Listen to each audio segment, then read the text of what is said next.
Welcome back to Block TV, and you're watching The Good Block, where we get the chance to meet the people making a difference in the world by using cryptocurrencies and the underlying blockchain technology. A company doing just that is Electroneum, working with the goal of helping the unbanked, underbanked, and the poverty-stricken. To tell us how, we are excited to be joined via Zoom by Richard Ells, the company's founder and CEO. How are you, Richard? Yeah, very good, thank you. Thank you very much for inviting me on. Very kind of you. It's always great to have you on. You've been on in the past, and you know why change that now. So kicking it off, Electroneum has recently partnered with Ubuntu Pathways, an NGO working to transform the lives of orphaned and vulnerable children in South Africa. But before we get into it, here's a video from its YouTube page. Woman. And now I get to help others discover who they really are. Because no matter where you are born, it takes more than a day, a week, or even a year to raise a child. More than books, uniforms, or vaccines. It takes everything. It takes all of us. I am because you are. So Ubuntu Pathways takes an orphan child right from, they say, cradle to career. So they kind of are involved in all aspects of their life from there. That was just a little tiny portion of that video. For whoever wants, they can check it out on their YouTube page. But I'm curious, how was the partnership formed and what is Electroneum's role? Well, the partnership was really formed in that our blockchain is now run by NGOs, which is very, very unusual. I think probably the only blockchain run by NGOs. And the reason we went down that route was because, well, two reasons. Partly because the huge electricity usage of proof of work, which is what we were using before. And we already had a centralized aspect to us in that we've got KYC and AML. We have a custodial wallet system. So because of that, we thought, well, actually, people are trusting us with custody, and they're trusting us with KYC and AML. So actually, let's have a less decentralized, shall I say? Actually, it's a centralized, moderated layer to our blockchain, and then a decentralized layer below that is run by NGOs. So these are trusted organizations. So you know that this type of organization is safe. Now, we then realized that actually if you only have a handful of them, and we've got maybe a dozen, but we thought if you've got that kind of, that level of distribution, then you've got some slightly scary points as well. So even though we got rid of our 51% attack vectors, so we are no longer able to be 51% attacked like virtually every other crypto, we then had other attack vectors that we took account of. So we've got a centralized moderator layer that sits there watching that distributed layer that says, oh, you know what, everything's looking just fine, I'll do nothing. But if in the case of something nasty happening, so for instance, if one of our NGOs was hacked and the information was taken from them, and then an attacker had one vector on our blockchain, we would be able to shut down their authorization key. So we call it proof of responsibility. No one else is doing it. Dr. Scott Stornetter, one of the blockchain pioneers, took a look at it and liked what we've done, which is very nice. So yes, it's very different. So that's how we got involved, because we invited vocational NGOs in to get our block reward and be part of what Electroneum is. Now, that doesn't necessarily mean that they have to promote us. In fact, none of the NGOs at the moment are currently like hard promoting us on the ground. I think we're still in a sort of a soft phase where they are learning about us and we're learning about them. That's not strictly true, actually. I've got one, but they're not a public one. So we've got some exciting things going on, but yeah, our NGOs we got involved with to run our blockchain for us and use up a fraction of the electricity. Absolutely. So you described kind of combining a mesh of permissions and permissionless systems so that I think in this case, so everybody is happy, the NGOs can have their part, perhaps donators can have their part, or the mining aspect can be traced more. We'll get into that a bit later, but I do want to bring up this next. So you call these trusted miners. You announced also, right, a second NGO becoming a trusted miner over the last month as well, the Wonder Foundation, giving girls, as you mentioned before, vocational aspect, girls and women access to quality education and providing them with the tools and assistance they need for the future. But again, before we ask some questions, here's a video from Wonder's YouTube page.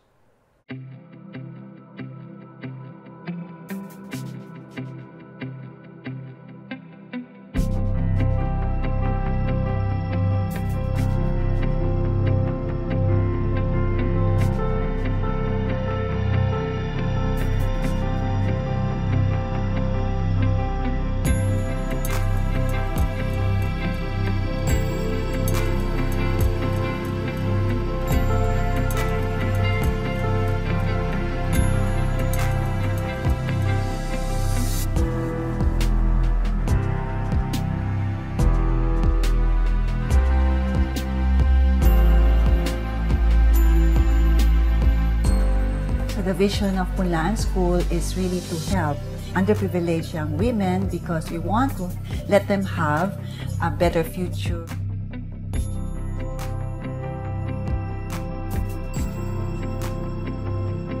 There is a deficit in the area of vocational skills in Nigeria. Our graduates, at least 90% of them, get jobs even before they graduate. So there's clearly no doubt in anybody's mind that these are worthwhile causes that are doing something that needs to be done. But in a more practical level, how is being an Electroneum miner helping these communities? Well, from their perspective, it's very simple. We've made everything ridiculously easy to participate in running that blockchain layer for us.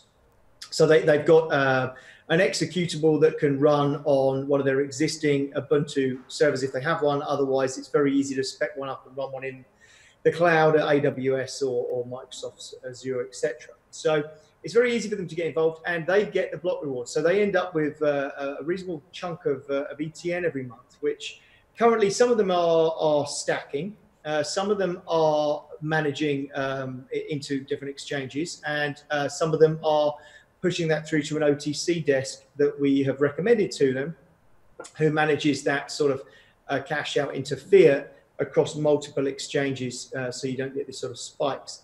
But at the moment, of course, the main reason we partnered with vocational NGOs right back in pre-summertime, we forked to this particular blockchain in the summer of 2019.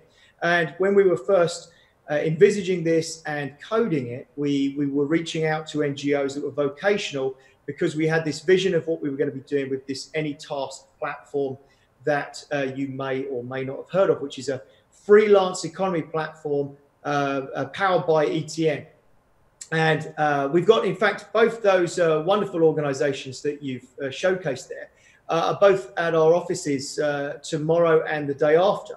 They're coming down to talk to our staff about what they're doing, and we are giving them a sort of a sneak peek preview of what's coming for Q1 in fact, it should be live in January for 2020 is our AnyTask platform. It's out in beta at the moment. It's in closed beta, but we should see it out into open beta, where we've got our public beta testers should be testing that before January. So the public are going to be able to take a look at that for the first time. I'm very excited for them to do that.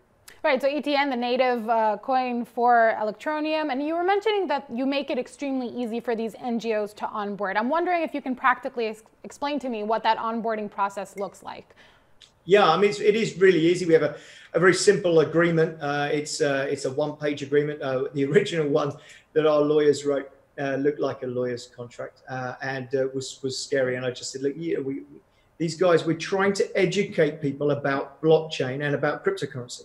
And we can't put scary in that. You know, it needs to be very, very simple. It needs to be spelled out in a way that makes them understand that they can't possibly have a cost here. There's nothing scammy about it. Remember that we're in the crypto community, so we understand what crypto can do. We understand the pitfalls. We understand security measures. Whereas an awful lot of people still look at cryptocurrency as is it dangerous? Is there something illegal about it? Is it dodgy? Mostly because of the way the media have portrayed it, but nonetheless, that's still pervading quite deep into society. So as it happens, we thought the best way we can possibly get large players, and NGOs are really large players on the ground in these developing nations.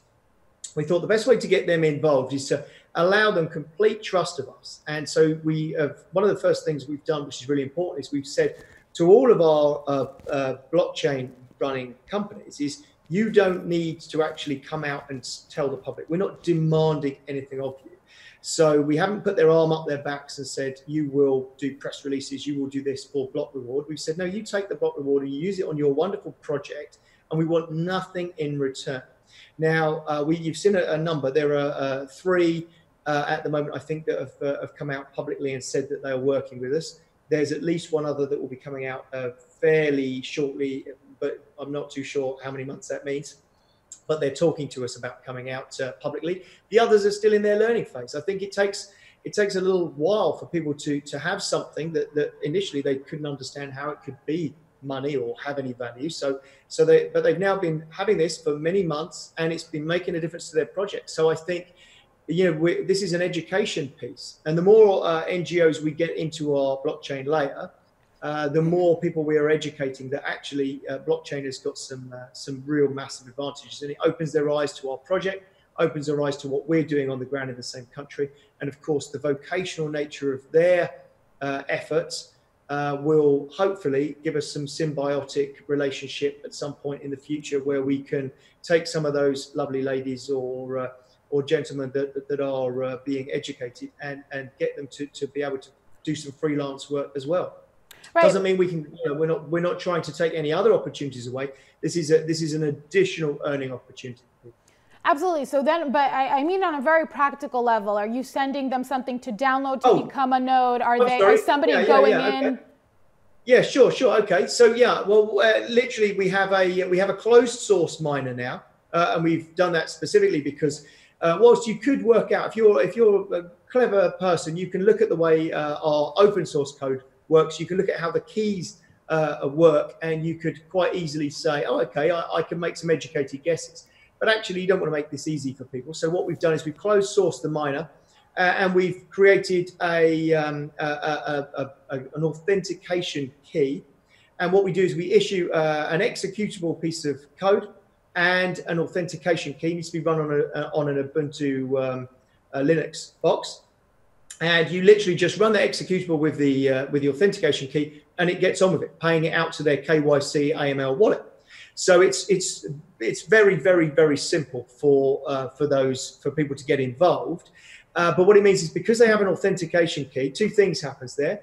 First thing is that gets typed in on the command line. So when you run the executable, it asks you for the authentication key, you type it in.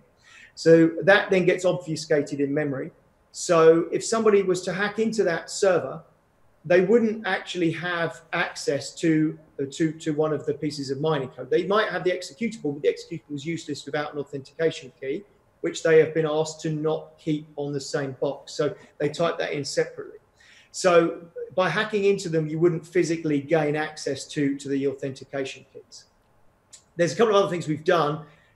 This is sort of going off the topic of the question, but because each of those people mining blocks, because we know who they are now by authentication key, we can actually insist that no 2 miners mine concurrent blocks, which is one of the problems you have where people pocket blocks, which allows them to 51% attack. So one of the other things that we've shut down is that vector of being able to pocket blocks.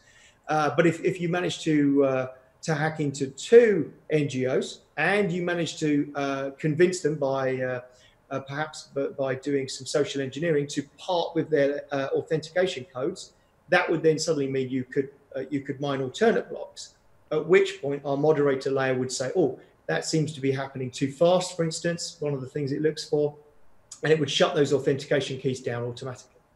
So we've got quite a few changes to our blockchain. Right, so important in security, and then user experience side, that's, I mean, that's what people are saying, right? That's the goal to getting to mass adoption. If we manage to create great user experiences and somebody's grandmother can use it, then that should be how we make it there. Now going back to, yeah, I mean, that's what people are saying here. So in the announcement of your partnership with Ubuntu, the first NGO that we mentioned there, you said, and I'm quoting here, "Our new trusted miners are NGOs with a verified track record of helping thousands of people improve their lives." What is your verification process, and how do you choose who to partner up with or who can be a trusted miner? Well, at the moment, all the people that are trusted miners are invited into the system. Our verification process mostly revolves around where they are located, how long they've been around, evidence of their work on the ground from people that we trust within the system to know this information is correct. So I don't know whether your viewers will have seen this. If you've not looked at the Electroneum project in any detail, you could easily have missed this. David Bull is the ex-CEO of UNICEF, and he has been helping us look into NGOs and larger scale partnerships within this space and operating within the developing world. He's a great guy. He has now come forwards and said that he's working with us, which is lovely. So again, that he's posted on his social media, and it's an interesting story that's worth Googling. But yeah, so effectively, we have people within this sector that help us make sure that we're picking projects that can be trusted and are doing relevant work on the ground with the same sector of people that we are. Okay, so there is some due diligence aspect. So, I mean, my question is more geared to looking into these organizations and making sure that they do what they claim to do. Yeah, most certainly there is. Yeah, I mean, our lawyers in the UK. I mean, we chose to run this entire project from the UK. I've always thought, right at the beginning, that nobody knew how to give us any advice. We ran an ICO in the UK. Our lawyers, were scratching their heads. Some lawyers were saying, "Don't do it in the UK, whatever you're doing." But I just figured, you know what? Actually, if you're trying to do something good and you're following all the rules and regulations that there are, and you're helping strive towards getting regulations and rules where there aren't any, then you can't possibly be doing anything wrong. And part of that has now been creating a great legal team, and that legal team rule us with a bit of an iron rod sometimes, but they have taken a look at every project that we invite in to make sure that everything is totally above board. It would be a slightly disastrous thing, of course, to invite somebody in that was nefarious or got up to no good. I think there is zero chance really of anybody in our blockchain layer trying to do anything nasty. It would only be if they got compromised themselves that our moderator layer would have to do anything. The actual people that we're dealing with are very, very responsible parties, hence proof of responsibility. So there are a lot of critics, you know this very well, of altcoins, really just any project that has gone through an ICO kind of, period, I would say. You've been on here, actually, on our show to respond to people making such claims. What would you say to people who belittle your endeavor of banking the underbanked? And then furthermore, are there any verifiable figures? So can I go on Electroneum's website or whatever it happens to be and actually figure out that you're doing what you claim to do? Well, it's difficult. It depends which one of our claims it is, but there are things that you could go and look at. So first of all, we do get our detractors. I don't really know why, but when we say we're not trying to bank the underbanked, and I think that this is an important thing. You'll see this phrase all the time in crypto, and I was on a panel in Malta where people were talking about this. I said, look, the unbanked or underbanked of the world, they don't see themselves as unbanked or underbanked. They might see themselves as not using a bank, but they don't see it as a problem. And in fact, for them, it really isn't a problem.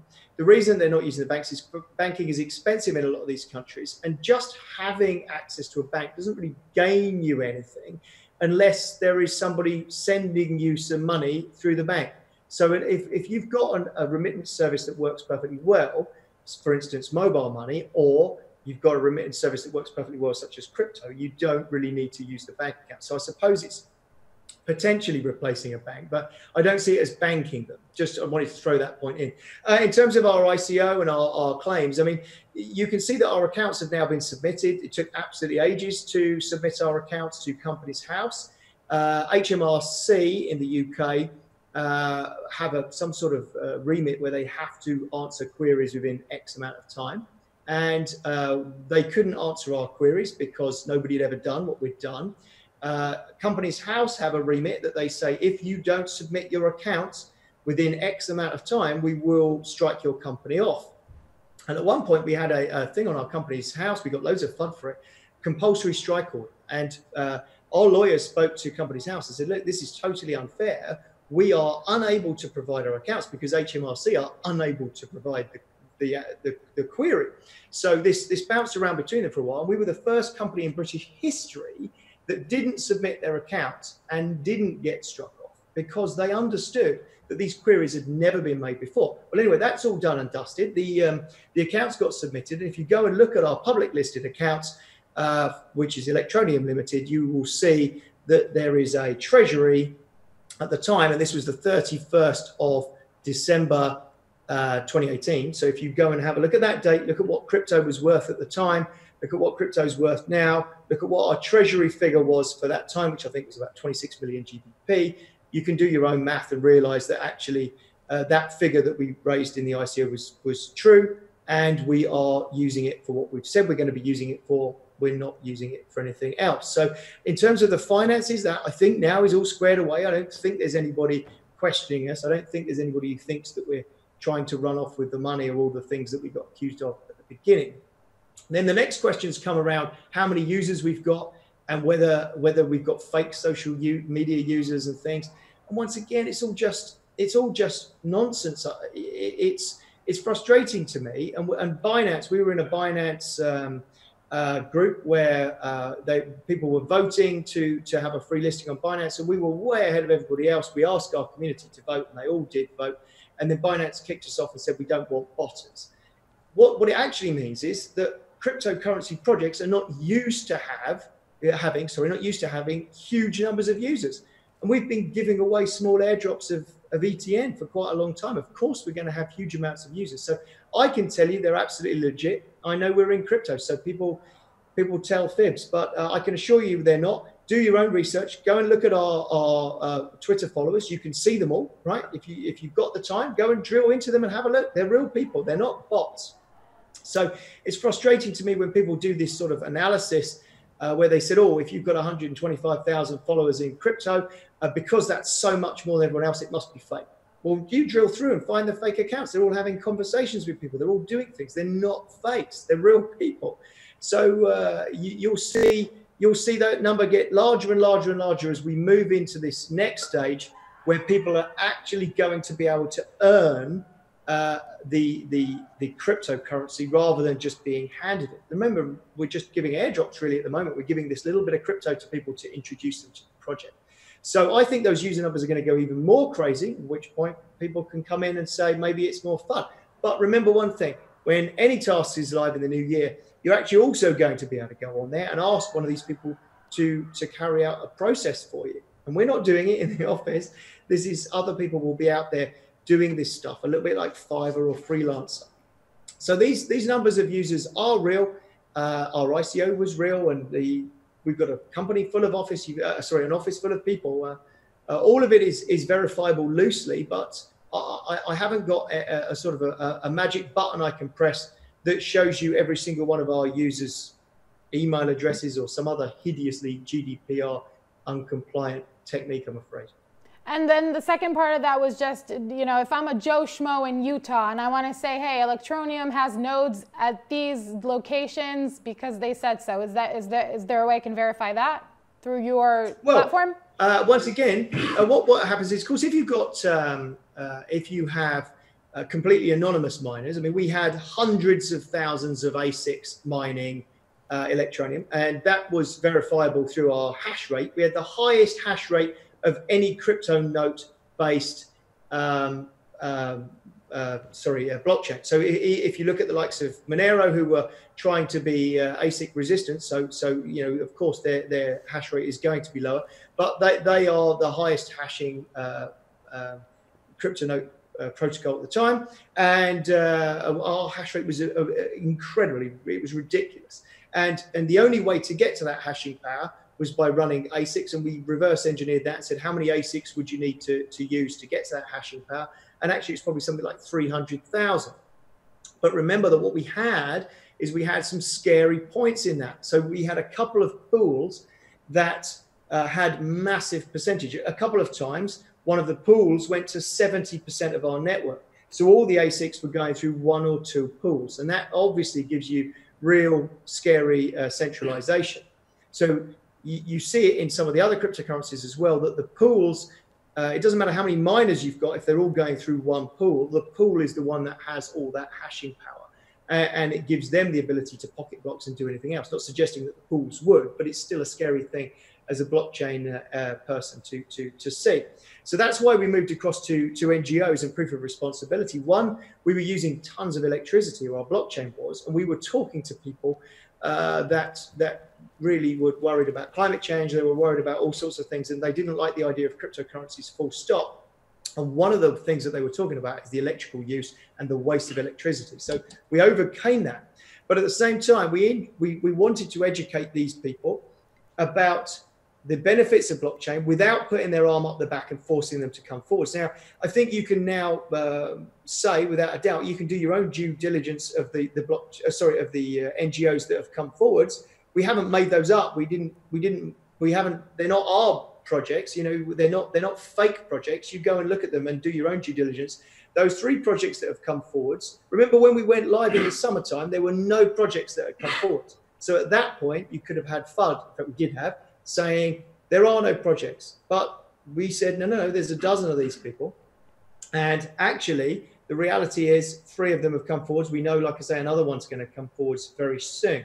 But you'll see more and more come forwards as the time goes forwards. We don't want to take on a project and say to them, the only way you're going to be given the block reward is if you do X amount of media releases, X amount of this, because I think when we very first set out trying to build the relationships, that was pretty much how it was posed to them. And all of them said, well, I don't like the idea of backing you. As soon as you get into this where we are now, where we say, look, you know, we just want to support your project, and we hope that you're going to support our project at some point in your future. Suddenly they realize there's nothing to lose. They get involved. They learn about cryptocurrency. They start to understand what this stuff can do. So all cryptocurrencies, what they could do for people that are in these underbanked and unbanked and developing regions. And so by doing this education path and allowing them to come forwards at their own pace, we've done the right thing. And I believe certainly that the power that we've gained from it has been massive, and we've had to take a bit of FUD on that journey, but it's all real. Everything we've ever said has always panned out to be real, and this is what's frustrating about any new FUD. You get new FUD and you're like, oh, here we go again. But go back and have a look. Whenever our company has come against an obstacle, we've always overcome that obstacle, and every promise I've ever made has always borne fruit. It's never always happened at the right time. Sometimes I've been a bit late, so I've said we're going to do something, and then I've been a bit late delivering it. So my apologies for that. But we have always delivered it. So yeah, it's frustrating when we see FUD in this market. But it's crypto, so we've had to grow a thick skin and just get on with it. And now we're in this position where people still throw things at us, but we just say, you know what, the best thing we can possibly do is let's just get on, let's just deliver it. You've just seen some high-profile people starting to get involved. I just mentioned David Ball, really high-profile person. He's never worked in the private sector before. He's always been in NGOs. Again, you know, people do their due diligence and have a look. He's done massive due diligence on us. So you will see us moving forwards into larger and bigger NGOs, and you will see this project on the ground, enabling people to earn additional value, bring it into that country, and then we'll be working with national banks and lots of other people as we bring value into a developing nation and work closer and closer with the authorities and with the infrastructure in those countries to enable the people on the ground to have more food and better lives. And ultimately, that's what our project's all about. And we look forward to hearing about those future projects when those announcements come out within the next few months. Thank you very much, Richard Ells of Electroneum, for joining us for that rendition of The Good Block. I'm Ron Spitzer, and for all you folks watching at home, keep on watching for more crypto and blockchain news.